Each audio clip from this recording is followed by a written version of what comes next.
أصدقائي المتابعين، أهلا وسهلا بكم في فيديو جديد. اليوم حبينا نسوي رز بفواكه البحر اللي عندنا شوية جمبري على شوية محار على شوية كاليماري، فحبينا نسوي بيهم رز، وقلنا نشوفكم الطريقة اللي نسويها بيها. طريقة سهلة وبسيطة وإن شاء الله تعجبكم. ومثل ما تشوفون حبايبنا، هاي المكونات اللي راح نستخدمها. عندنا شوية كاليماري، عندنا أيضا شوية جمبري مع محار منظف وجاهز، وعندنا شوية فلفل وشوية جزر وبصل وثوم. طبعا هاي الخضروات ممكن تغيروها على حسب ما انتم تريدون، ممكن تضيفون البازاليا، أنا شلتها لأنه تأذيني، فكل شخص يضيف الأشياء اللي تناسبه. أول شي حبايبنا راح نحط شوية زبدة اللي احنا راح نحمس بها كل المكونات المبدئية، يعني راح نحط بها أول شيء البصل والثوم ونحمسهم بهاي الزبدة، وبعدين راح نضيف عليهم الكاليماري كشي مبدئي مثل ما تشوفون. ضفنا الثوم، راح نضيف البصل أيضا ونحمسهم كلهم مع بعض.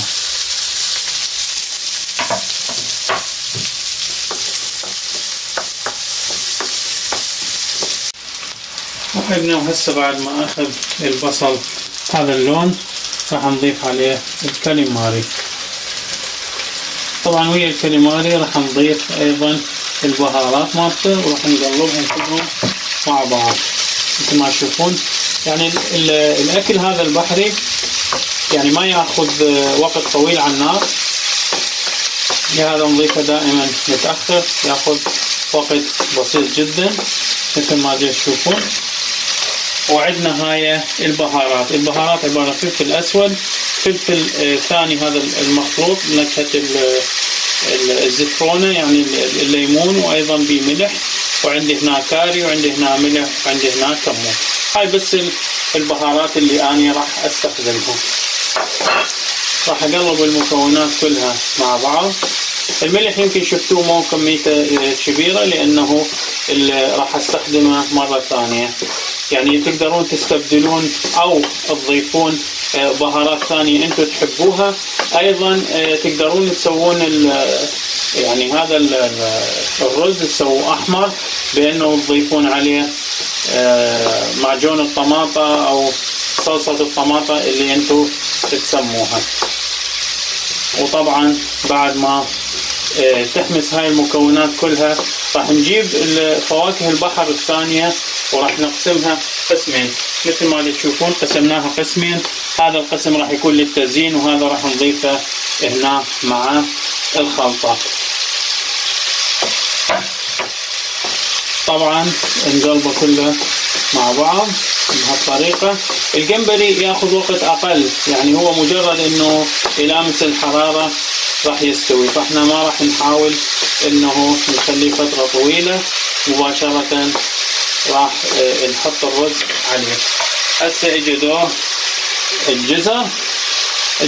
الجزر اللي عندي تقريبا يعني مسلوق، فمو قوي زين، فايضا يعني ما يحتاج انه نحطه فترة طويلة على النار. وبهالطريقة تكون الخلطة اللي راح نخلطها مع الرز مالتنا جاهزة. هسه نروح نجيب الرز ونجهز المي مالت الرز ونرجع. حبايبنا بعد ما كملت الخلطة مالتنا راح نحط الرز مالتنا. الرز تقدرون تستخدمون اي نوعية، يعني انا عندي رز بسمتي وعندي رز مصري. بصراحة الرز البسمتي لانه انا مجربه، هذا طبعا رز الوزة، فاعرف قياسات المي مالته. الرز المصري انا مشتري جديد يعني، فلازم اطبخه حتى اعرف القياسات مالته. فهذا الرز طبعا حطينا 400 غرام. ال 400 غرام هي معناها 2 كوب من هذا. طبعا المي راح نخليه بنفس القدر.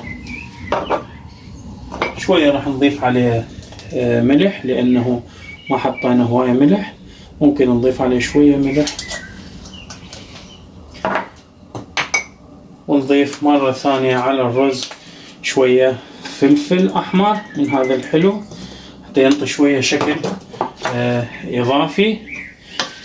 وبعدها راح نخلط المكونات كلها ونضيف عليها المي ونتركها على النار لحد ما تستوي. يعني الزمن اللي يستوي به الرز يختلف من نوعية للثانية. عموما هو هذا الرز البسمتي ما ياخذ وقت، او رز الوزة. انا جربت انواع هواية، بس هذا يعتبر من النوعيات الجيدة اللي انا جربتها. هذا عندنا اول جلاس،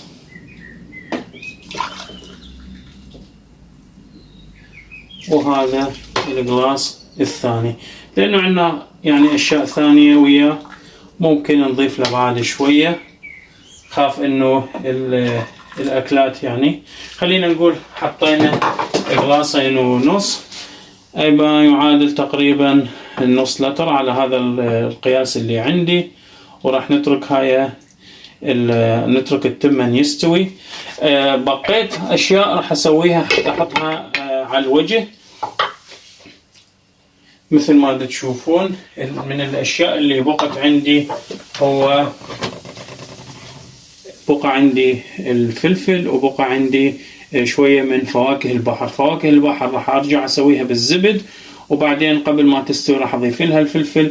هاي الشغلة او الخلطة راح اخليها حتى احطها على الوجه حتى تنطي شكل حلو للرز لما يكمل.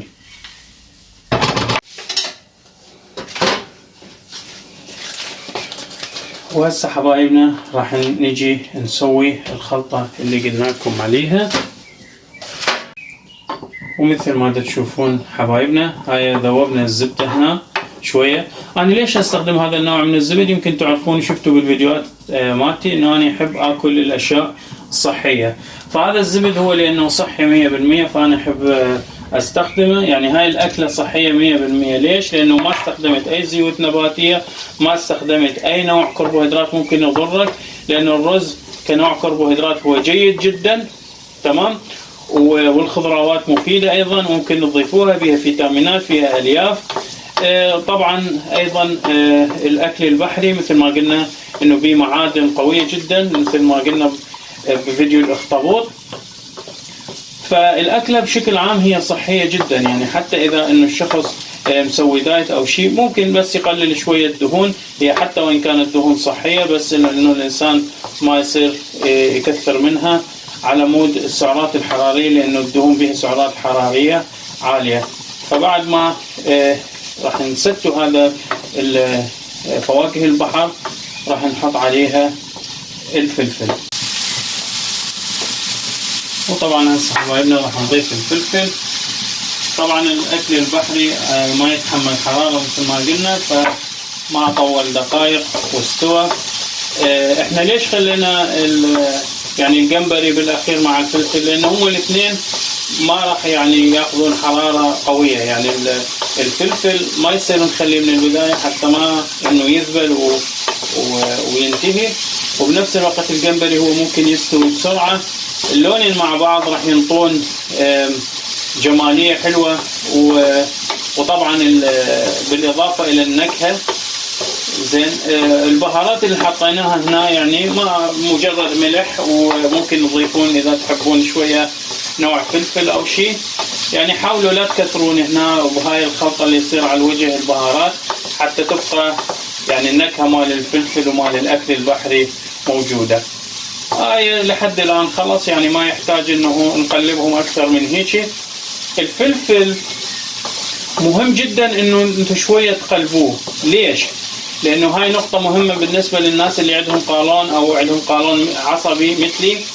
الفلفل من الاكلات اللي ممكن تضركم اذا اكلتوها نية، يعني ما مطبوخة شوية على النار، هي والبصل. وانا كررت هذا الكلام في فيديوهات ثانية، فحاولوا انه شوية تخلوه على النار حتى يقل الضرر مالته. نشوفكم ان شاء الله بعد ما يستوي التمن ونحط كل هاي الاشياء مع بعض. وهذا حبايبنا الشكل النهائي مثل ما تشوفون. زيناه بالخلطة اللي سويناها من فواكه البحر والفلفل، حطيناها على الوجه، وطبعا شكله رهيب ويجنن. هسه راح نروح نتمرن ونرجع ناكل وجبتنا هاي، تكون وجبة بعد التمرين. حبايبنا المتابعين، وبعد ما رجعنا من النادي، تعرفون انه طبخنا ورحنا للنادي قلنا لكم، هسه رجعنا من النادي وراح نجرب الاكل مالتنا. بسم الله.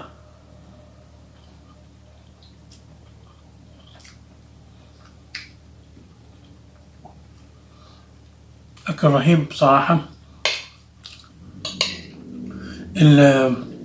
الجمبري انا احبه جدا يعني. وهذا المحار اللي انا استخدمته هو محار مطبوخ تقريبا او مسلوق وجاهز. يعني المحار لما تفتحوه او تجيبوه تنظفوه، مجرد ان تحطوه على الحرارة راح يفتح هو الحالة، فلما يفتح معنى انه هذا خلص استوى. فهم تقريبا طابخيه بحيث انه هو مستوي وفاتحين شايلين الصدف مالته، فباقي بس يعني هذا خلينا نقول اللحم مالته حاطيه مع الجمبري. فبالنسبة للطعمة رهيبة يعني، محار بالاضافة الجمبري بالاضافة الكاليماري، صارت خلطة رهيبة مع الرز، فأكلة صحية جدا. يعني أكيد ما راح يقدر الشخص إنه يأكلها كل يوم مثل ما إنه إحنا ناكل الدجاج كل يوم أو السمك أو الأكل اللي إحنا متعودين عليه، بس يعني تعتبر أكلة ممكن واحد يجربها مثلا مرة بالشهر. وأشوفكم إن شاء الله بالفيديو الجاي، وتحياتي لكم.